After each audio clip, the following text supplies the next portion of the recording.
Good morning. As you can see, Forbes has come out with this new listing of 2 foods that are going to be coming to our plates in the next 10 years. This is absolutely insane because look who it's led by. Led by Bayer's Impact Investment Unit. Leaps by Bayer. And that to me is a bit of insanity. And that free ad thing that came up was a bit insane. It's disappeared now. That was about Fauci stepping down in December. And it was a video. Here it is up here. Let's see what it has to say.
Is that good news? Yee! Yes, it is. It's excellent news, isn't it? But anyway, let's go back to... so Fauci stepping down in December. Yay! He should never have been in the position. But anyway, so we'll get into Bayer's in a moment. But let's look at these foods that they're going to have. On July the 1st, which is, 20 days ago, in an intimate cocktail bar in downtown San Francisco. We know San Francisco has become a shithole, so... are we surprised to hear that that's the place that they're launching it? No, because they're all going to go, yes, because they're all drug addicted. But anyway, the meal itself was a simple one, chicken fried in tempura batter, served with burnt chili aioli, edible flowers and greens, and it was no ordinary piece of chicken. To begin with, there was no animal that had been slaughtered in the process. Now, we've talked about this slaughter-free chicken before, and I did a video that I posted 2 days ago that they're now making it into that the male chickens can't be born, so that they don't have to be slaughtered. So they're just going to, they're trying to, this stuff is horrible. Please do not take any of the lab-grown meats. It is not in any way saving any animal. It is killing humans. But anyway, so over the past 8 years, the biotech company that produced the chicken, Upside Foods, which we know, who runs Upside Foods? Let's check at that in a moment, because if I get out of it, then I get back in. It'll tell me, sorry, you've got to pay.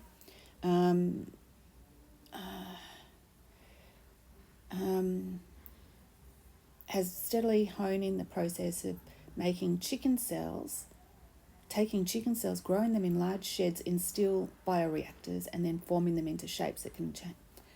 Can you look at that? That is how they make this chicken nugget stuff. Well, I suppose it's probably better than the McDonald's, which is just all the horrible things that are all ground together, that are absolutely vile. Yeah, wow, what can one say? But anyway, known as cell-cultured chicken or cultivated meats. Sounds so cultured, doesn't it? Cultured is refined. If someone's cultured, you'd say they're dignified, they're refined, they're a class above. So they're trying to change the language. But anyway, it has been sold in selected restaurants in Singapore by another company, Good Meat, and there's a company in Australia that has been the first ones to introduce it here. And I'm not happy about it, a couple of young guys. And look at that poor sheepy, he's going, yes, lice control.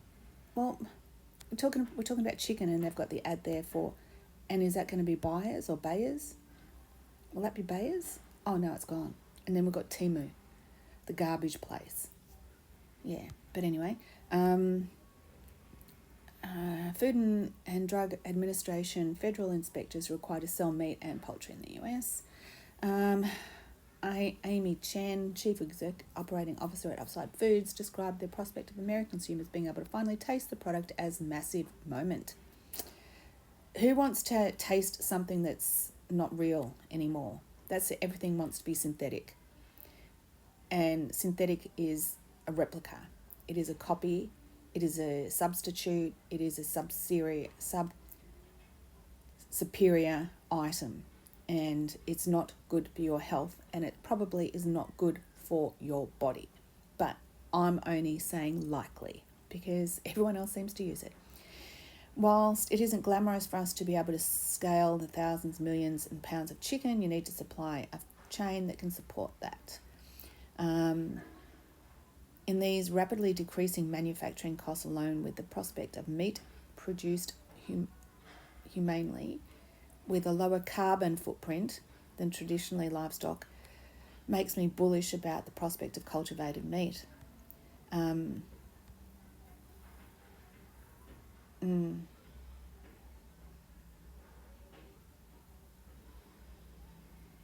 Yeah.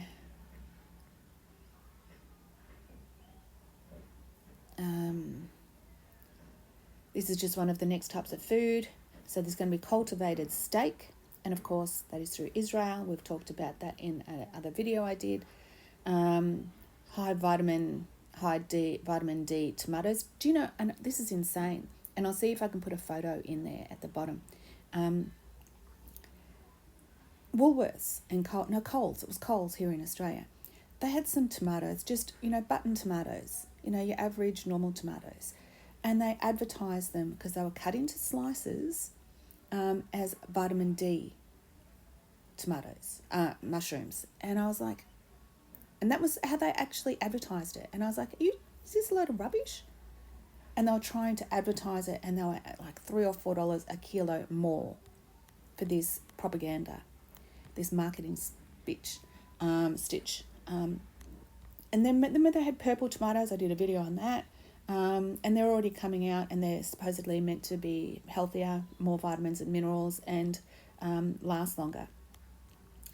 Mycoprotein-based foods, a global population projected to grow to more than 9 billion by 2050. What a load of rubbish, because we know that they're trying to work on a population agenda to remove a lot of people and to stop people from being born. So this is a load of rubbish.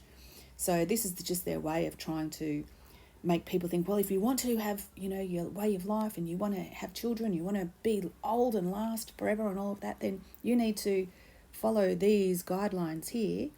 And microscopic fungi, fermented microscopic fungi, well, that's very, very nice. Thank you very much.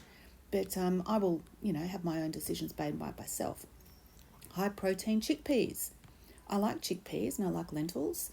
So I don't have any problem with this, but once again, it's up to supply and demand, and it's up to personal choice. And I want them natural. I would not want any genetically modified type of product. Thank you. Tasty and mustard greens. Yes, mustard. They've been talking about mustard for a long time. And I'm sorry to say, but that had something to do with the vaccines here in Australia. If you go to those numbers that I did in a video the other day, and they're talking about here in Australia genetically modifying mustard seeds. And that is, once again, look at that CRISPR. And they say it's to make it hardier, and it's also to be more palatable. Because I know everyone loves mustard. You have mustard on your hot dogs, you have mustard with your steak, mustard on your sandwiches. It's a highly spiced commodity. America, Australia, all the Western countries. And of course, the other cultures, they use the seed of mustard, not so much the mustard paste or the mustard sauce. They use the seed. Carbon neutral chicken. That's what we've been talking about. Well, anyway, you can look at this yourself. Cultivated pork dumplings. So we know that they've already outsourced and advised in America, the FDA, or CDC, whoever it was, that they've had the first cultivated GM modified pigs that have actually hit the markets. That's why I said pork, get some pork on your fork. I did a video on that. So this has been going on for months and for a long, long, long time. But they're really, really trying to push it now, trying to make it look so attractive. And edible food packaging. What the hell? I remember you used to have rice paper, You'd get your nice spring roll, and it was all done with rice paper, which was edible, and it would crisp up really nice for all your Asian little dishes. And I've got no problem with all that type of thing. If you can't use it, then you lose it. But to find that they're going to, how are they going to use these? And they're talking about plastics. So how are we going to change it to something that's going to be edible, that's going to be of the same quality, and provide the same security features that come with a plastic or a paper or a can or a jar, which once again, that's a whole industry itself that creates jobs, and it's a recyclable thing. And so if some businesses and some countries, and Australia one of them, if they actually paid attention and did use and recycle all of the recyclable goods, but the cost, when you think about it, you get your milk crate, your milk plastic thing, with your 2 litres or 3 litres of milk in it. You put it in your recycling. You think, okay, I've done my job. I've done the right thing. I've put it in the right thing. And you go down and you put it in your recycling, or you put your recycling bin out. The recycling truck comes and takes it. They put it into the facility at the sorting centre. Because it might have a little bit of plastic on the inside, not plastic, might have a little bit of milk left on the inside that might have gone bad, so it might have blown out the actual plastic on the inside, made it, because it's got a few gases in there, and you haven't taken the lid off. They're 2 different plastics, and they'll go, oh, no, we can't use this, and it'll go in landfill. And it does the same with cans or your pizza boxes that you think you're doing the right thing. If they have any food on them, they're contaminated and they can't be put into the recycling. They therefore go straight into the big dumping open pit where all the general waste goes. So it's all a scam. It really is. But anyway, and then we've got here cultivated tuna, crab and lobster. Oh my goodness. Once again, they're not even going to, they're touching everything from what's up in the sky, what's here in the ground, and now what's in the ocean. They need to bugger off and leave our lifestyle and our food alone. We've been talking about this before. They said that this is all the tuna that you buy, sliced tuna or tuna steaks. They're all farm fished, and they put dyes and everything to make it look fresh because it looks very unpalatable. It doesn't look like the natural product. Then we've got here, I need to hurry up, I'm running out of money. Time is money for me. 3D printed cakes. Once again, I don't understand why someone can't. What's this one here? Detailed report on the slice of cake comprised of graham crackers, peanut butter, strawberry jam, Nutella, banana puree, cherry drizzle and frosting. Well, I've got no problems with that. But why does it have to be 3D printed? Because for one, what are they putting in? Because it becomes a liquid then. To print, it's got to be a liquid, so it's got to be in some way made a solvent. And so I think they're using some type of technology to turn it into that type of item. Because remember when there was not long ago, they said that they were trying to 3D print metal, and they found it really, really hard because it would go from a liquid to a solid very quickly. And they had to add something to the metal to keep it in that solid form, and it's not mercury. Mercury is the only metal that has that perpetual state of being a liquid. But, look at this. This is insane. But anyway, and let's have a look. Okay, that's part 1. Let's do part 2 in a minute. It's getting too long. So I'll be back. Godspeed to all. Godspeed. It makes me sick what I do for this shitty planet.